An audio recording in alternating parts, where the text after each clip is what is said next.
Brasil sofre uma epidemia de ansiedade. Segundo dados da Organização Mundial da Saúde, o país tem o maior número de pessoas ansiosas do mundo. 18,6 milhões de brasileiros, o equivalente a 9,3% da população, convivem com o transtorno. Você costuma ter crises de ansiedade e não sabe o que fazer diante desses momentos? Entenda mais sobre como lidar no programa Viver é Melhor de hoje. Bom, é o que a gente vai conversar hoje aqui no Viver é Melhor. Lembrando, então, se você tem dúvidas sobre este assunto, é só entrar em contato com a gente. Mais uma vez, o nosso telefone, código de acesso 11 99801 1242. A gente recebe para conversar com a gente hoje, psicóloga graduada pelo Centro Universitário São Camilo, de São Paulo, capital, via internet, Ana Colete com a gente.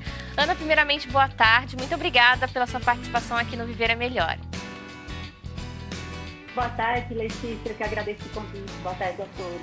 Bom, eu queria começar falando sobre essa questão, da quantidade de pessoas ansiosas no Brasil. E aí muita gente utiliza o termo ansiedade, ou eu sou ansiosa, estou ansiosa, muitas vezes até sem um diagnóstico, de uma crise de ansiedade. Queria entender essa diferença, porque a ansiedade por si mesma, por si só, ela faz parte do nosso cotidiano, não? Nem sempre ela vai ser uma patologia. Sim, Letícia, hoje isso caiu um pouco no senso comum, As pessoas falam, estou ansiosa, sem ter noção, às vezes, da profundidade do que isso representa quando se trata de algum tipo de transtorno, Quando se trata aí de uma ansiedade patológica, ou seja, que isso já se encaminhou para uma doença, já altera a sua vida funcionalmente, já traz muitos prejuízos. O que acontece? A ansiedade, ela é uma característica inerente ao ser humano, Ela está conosco desde os primórdios, vamos assim dizer. E foi ela, graças a ela, nós temos essa sensação de ansiedade que a gente pôde evoluir e chegar aonde estamos hoje. Porque o que acontece? Ao sentirmos a ansiedade, ela vai nos preparar, ela vai fazer todas as alterações corporais, fisiológicas, emocionais, para que a gente possa lidar com algum perigo. Uhum. E assim a gente vai fazer um planejamento, vamos verificar como é que a gente pode sair de alguma situação mais grave. Certo. Então é ela que vai propiciar para a gente formas de raciocinar e de nos prevenir. A trabalhar uma certa antecipação de fatos, de possibilidades, para que a gente não seja pego sempre de surpresa nas coisas, é isso? Isso, Letícia. Ela vai nos ajudar nesse planejamento, Quando a gente precisa aí tanto preparar o nosso corpo, quanto preparar o nosso emocional para alguma situação que aparentemente pode despertar na gente algum perigo. Uhum. Então, ela nos faz, com isso, evoluir, ela nos prepara aí enquanto civilização, enquanto humanidade. Só que o que acontece? Como ela está movimentando essas alterações fisiológicas, nós vamos ter alterações químicas, Tanto e fisiológicas quanto emocionais também. Então, se a gente tiver essas alterações o tempo todo, imagina o nosso corpo, vai ser uma bomba funcionando dentro da gente. Uhum. Nós não vamos suportar todas essas alterações. Porque quando a gente sente medo, o nosso corpo começa a preparar hormonalmente aí questões para que a gente possa ou lutar ou fugir, de acordo com o que ele faz o raciocínio do que seria melhor para a gente manter aí sobrevivente na situação. Uhum. Só que isso vai haver todo um desgaste do nosso corpo. E manter-se o tempo todo nesse estado de ansiedade é que é o grande problema. Porque a gente vai estar o tempo todo antecipando problemas onde eles podem nem de fato existir. Perfeito. Essa é a grande diferença aí da ansiedade natural, que a gente chama, para a ansiedade patológica.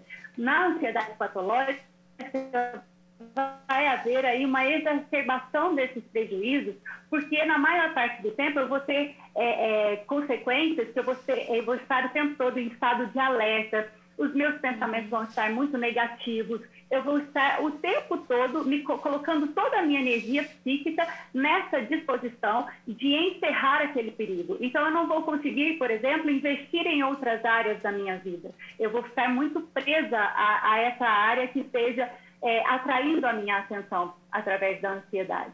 Olha que importante. Então, na verdade, quando a gente pensa numa situação nova na nossa vida, é natural que a gente sinta ansiedade, por exemplo, pelas novas experiências, por aquilo que eu ainda desconheço, e cada pessoa vai sentir num nível, dependendo da experiência, da sua vivência.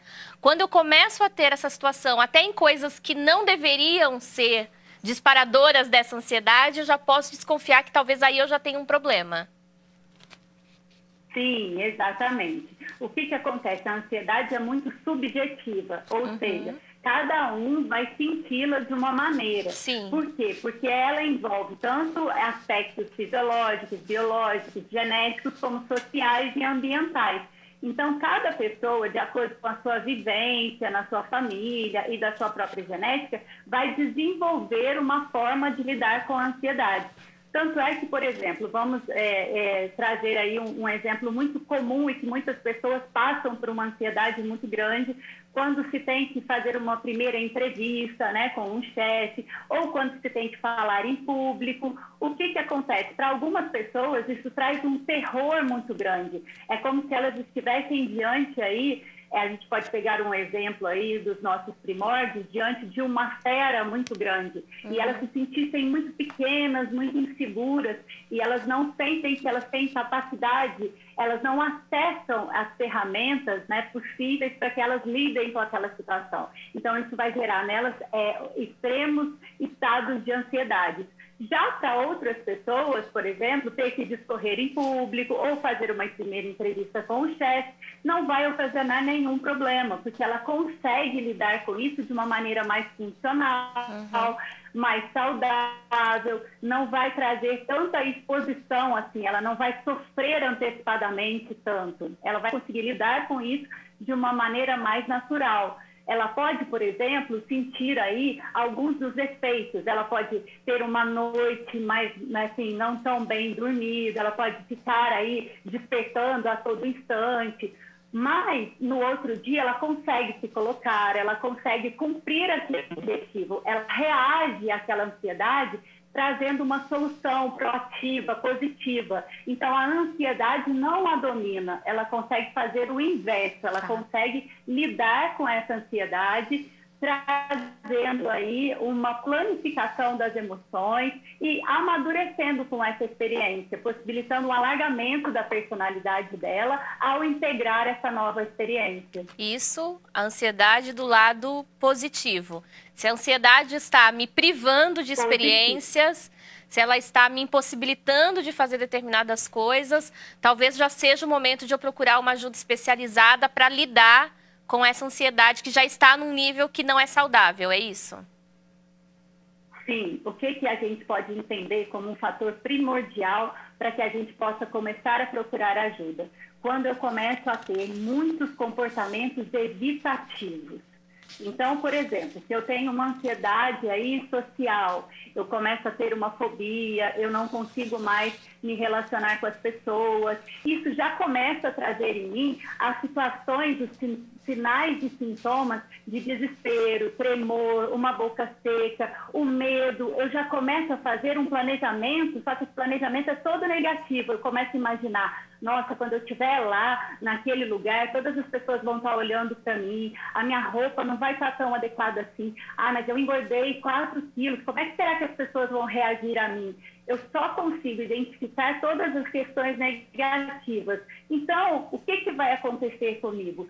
Tanto o meu corpo vai sentir um esgotamento físico, mental e até mesmo corporal, né? Eu vou sentir uma tensão muscular e ele vai me predispor a não querer ir. Ele vai dizer para mim, nossa, não vá, porque é um lugar que vai te fazer mal. Vai ser muito negativa. Então, vamos...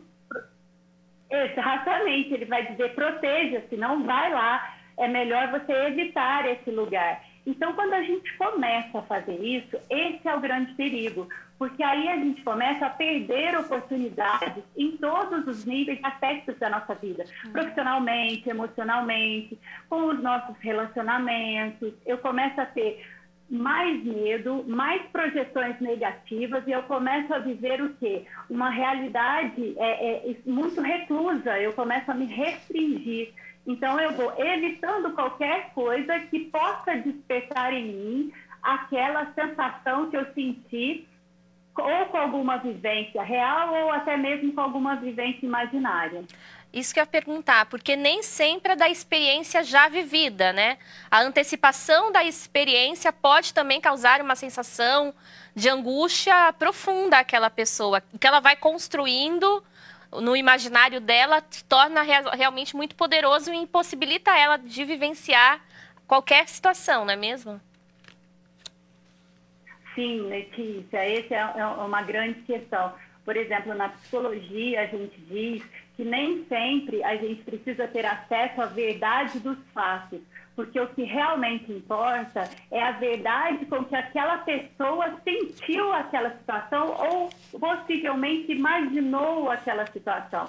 Então, se concretamente ela viveu aquela experiência, isso não tem tanta importância assim, porque se ela imaginou ou se ela já construiu na mente dela situações que ela ouviu alguém passar por isso, ou até, como a gente sabe, que somos frutos de um sistema familiar, vivemos aí dentro de todo um inconsciente familiar, então os próprios pais, os próprios avós, as pessoas com as quais ela se relacionou, às vezes até na infância, passaram por alguma situação semelhante. Ela absorveu isso via intuição. Ela não chegou a ter um contato direto, mas isso teve uma influência no inconsciente dela e pode liberar uma fantasia que a gente não tem controle sobre Sim. essa fantasia.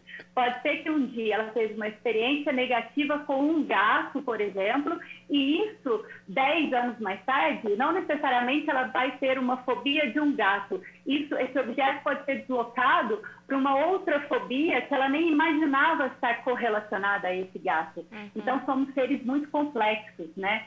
Sim. Quanto mais a gente se possibilitar conhecer-nos, dar-nos a chance de nos expressar, de entrar em contato com as nossas vivências, mais a gente vai poder fazer essas relações e mais a gente vai poder se questionar, verificar se tudo aquilo que eu imagino tem a ver mesmo com a realidade ou eu estou ali de alguma forma, né, aumentando essa realidade com a minha lente negativa, por ter passado por algumas vivências traumáticas na minha infância, talvez. Bom, sobre isso, e aí a minha pergunta é com relação ao momento que a gente está vivendo. Né? A gente tem dados apontando aí, por exemplo, que 4 em cada 10 brasileiros, em uma média de 41%, dizem ter sofrido de ansiedade nesse período da pandemia. A gente está vivendo num momento extremamente caótico em muitos aspectos, né? Um momento extremamente alarmante. A gente vê o número de casos, o número de óbitos. Não é um momento natural para a gente ficar ansioso ou não? Isso não pode nos dominar também e a gente precisa tomar cuidado se a gente está ficando ansioso demais com essa situação. Então, existem esses dois lados mesmo, Letícia, que acontece diante de tanta instabilidade, tanto na parte concreta, né, financeiramente, com tantas perdas, tanto luto vivenciado, tanta tristeza, a gente começa a captar desse inconsciente coletivo aí toda essa situação, todo esse drama. Então, é preciso que a gente entre em contato com as nossas características agora mais positivas, ou seja, que a gente comece a verificar dentro de nós que nós, enquanto humanidade, somos muito criativos, muito resilientes e, por mais difícil que essa situação esteja se demonstrando para a gente, com certeza nós vamos conseguir achar soluções mais efetivas e funcionais para esse momento que a gente está vivendo.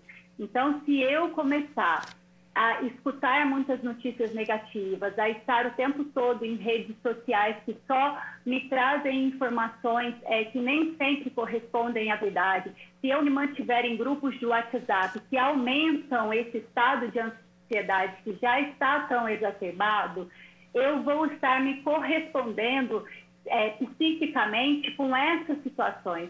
E isso, claro, vai exacerbar toda essa negatividade, toda essa dificuldade que nós temos coletivamente de lidar com a falta de controle que o mundo nos propõe a todo minuto, né? Viver é estar muito instável. Só que o que a gente, quando a gente entra em contato aí com essa afirmação de uma maneira muito negativa, a gente pode se desequilibrar muito e perder o sentido da vida. Sim. Então, isso que é muito perigoso, né? Claro. A gente precisa estar em contato com as notícias, com tudo que está acontecendo, mas de uma forma madura, ou seja, não absorvendo tanto esses conteúdos negativos. Isso é até uma proteção nossa mesmo, né, psíquica, que a gente chama do autocuidado.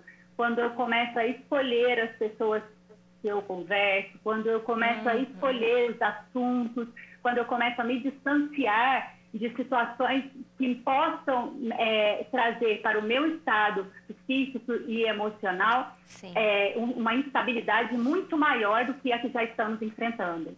É claro que a gente lembra aqui, né, gente? Aqui a gente está batendo um papo, trazendo informações, o que não substitui a ida ao médico, né? Se você precisa de ajuda, é importante procurar um profissional, seja um terapeuta, um psicólogo, seja um psiquiatra.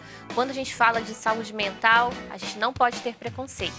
A gente está aqui dialogando, né, trazendo informações. De repente você, né, precisa aí de um toque, de uma informação para entender um pouquinho melhor um assunto, a gente conversa. Mas a gente precisa também cuidar com os profissionais adequados do cuidado necessário para nosso dia a dia ser melhor. Você pode fazer a sua pergunta, a gente já tem aqui algumas questões que chegaram ao nosso programa. E o telefone para que você participe é o código de acesso 11 99801 1242. Se você não quiser se identificar na sua pergunta, não tem problema. É só você dizer que não quer se identificar e a gente faz de forma anônima a sua questão, combinado? Participe e faça a sua pergunta aqui pra gente.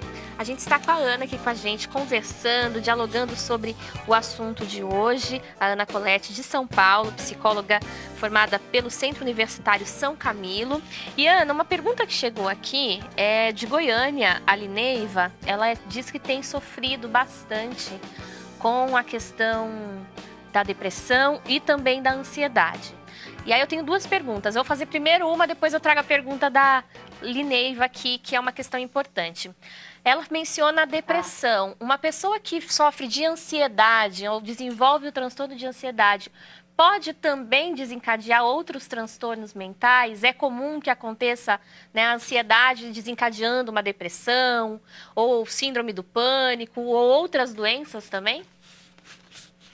Sim, isso é muito comum, porque o que acontece? A ansiedade, inclusive a gente hoje tem estudos associando aí a que grande parte dos quadros depressivos, eles transcorreram de uma ansiedade que não foi cuidada, que não pôde ter aí esse acolhimento tão importante que você estava comentando.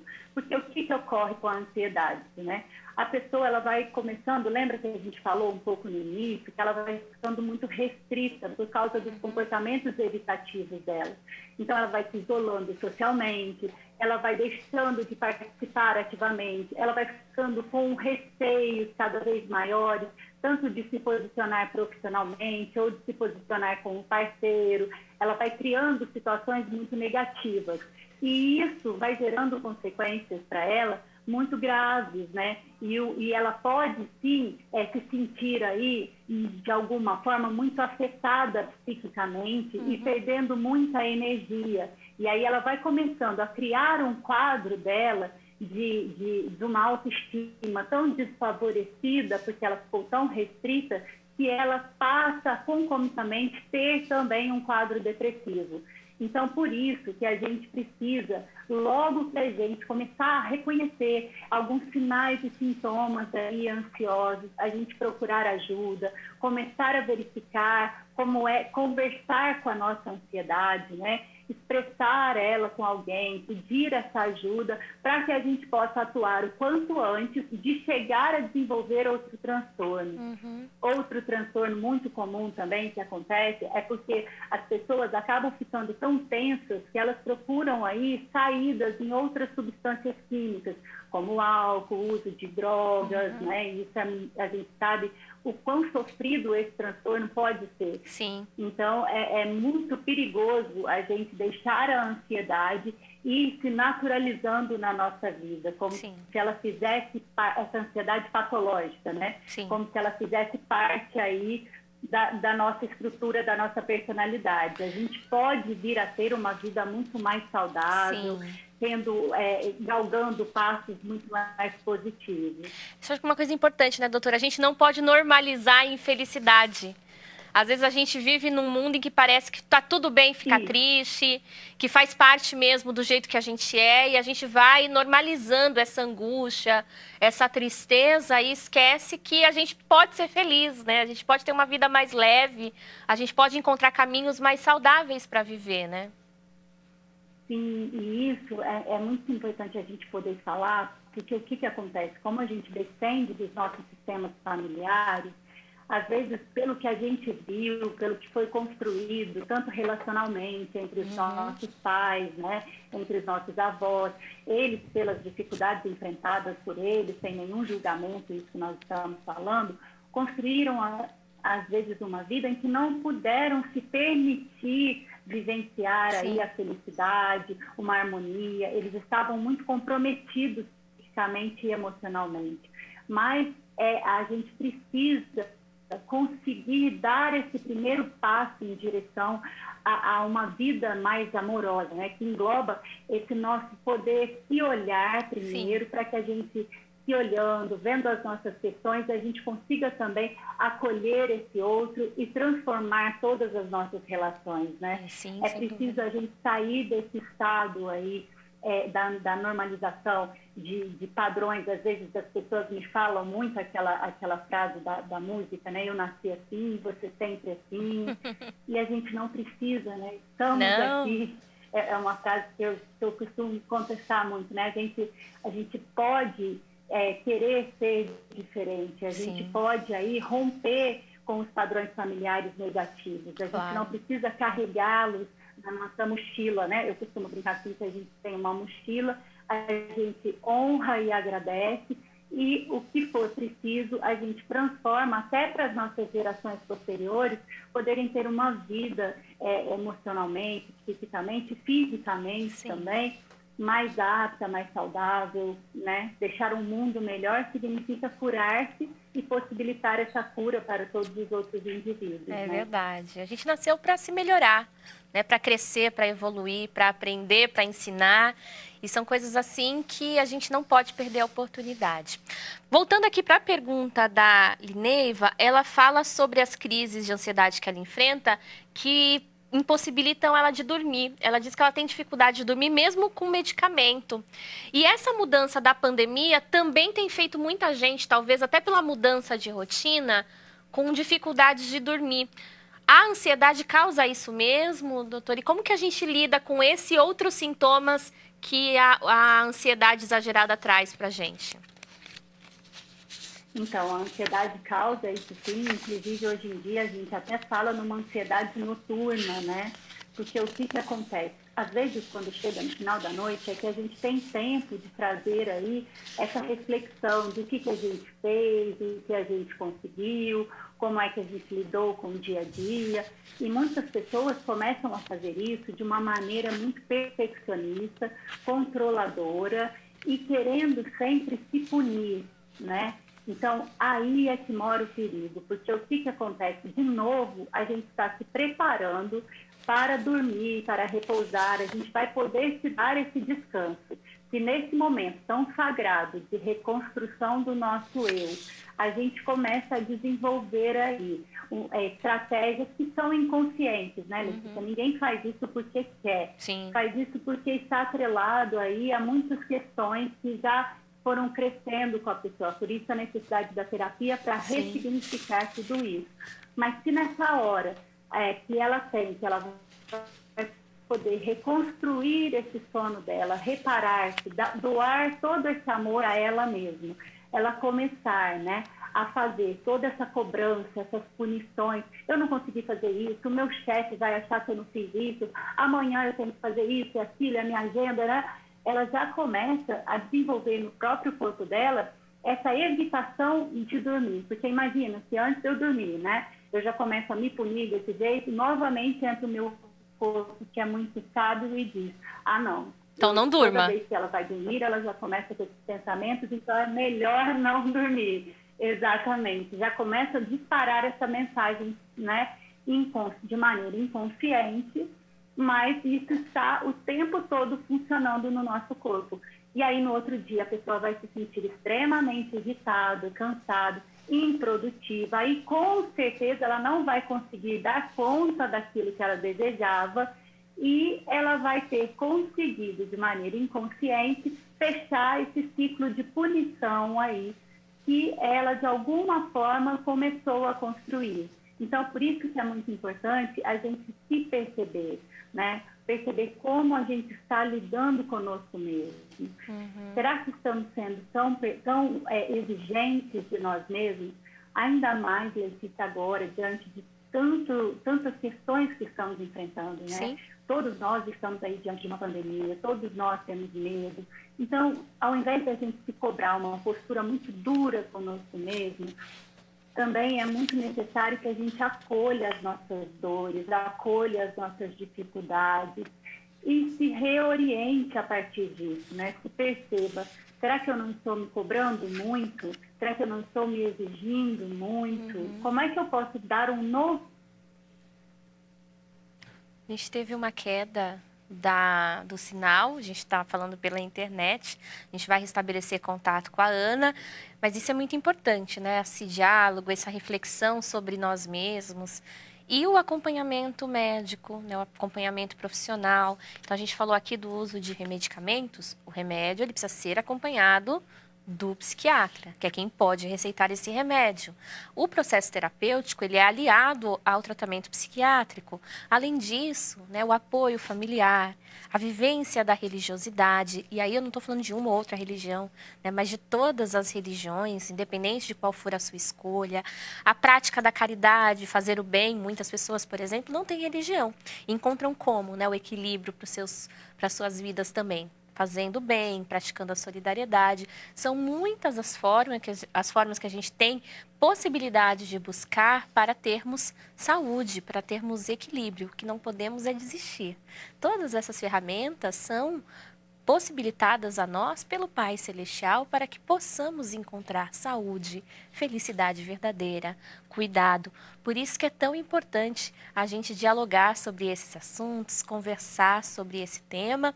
Então, se a gente não conseguir responder todas as perguntas hoje, não tem problema. Nós voltaremos a falar sobre essa temática aqui no Viver é Melhor sempre que possível. O nosso WhatsApp, para que você se manifeste, código de acesso 11 99801 1242, 99801 1242, e também você pode interagir com a gente pelo 0300 10 07 940. Eu acho que a gente ainda não conseguiu restabelecer o contato com a Ana, então a gente vai encaminhando aqui para o nosso Viver é Melhor. Já aproveito para agradecer, porque o nosso tempo, infelizmente, não vai possibilitar, né? Ah, já está ok? A produção está me dizendo que já está ok.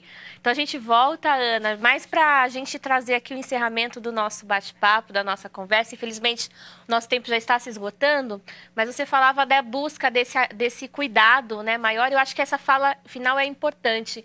A importância da gente procurar ajuda especializada, procurar uma rede de apoio, ferramentas para a gente conseguir lidar com a ansiedade, principalmente nesse momento de pandemia. Sim, e só para linkar com tudo que você tinha trazido, Letícia, a importância dos familiares, dos amigos, trazerem essa rede de apoio para pessoas que estão aí sofrendo com ansiedade. A ansiedade é um transtorno, ela gera inúmeros prejuízos.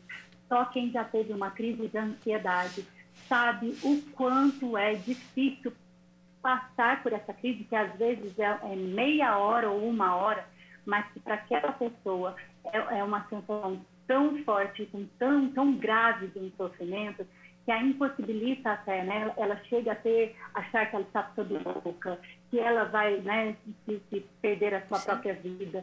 Então, isso é um sofrimento muito grave. A gente, como parte dessa rede de apoio, precisa aí estabelecer com essa pessoa um canal de comunicação, ouvi-la e tornar-se empática, até para que ela tenha forças para procurar uma ajuda especializada.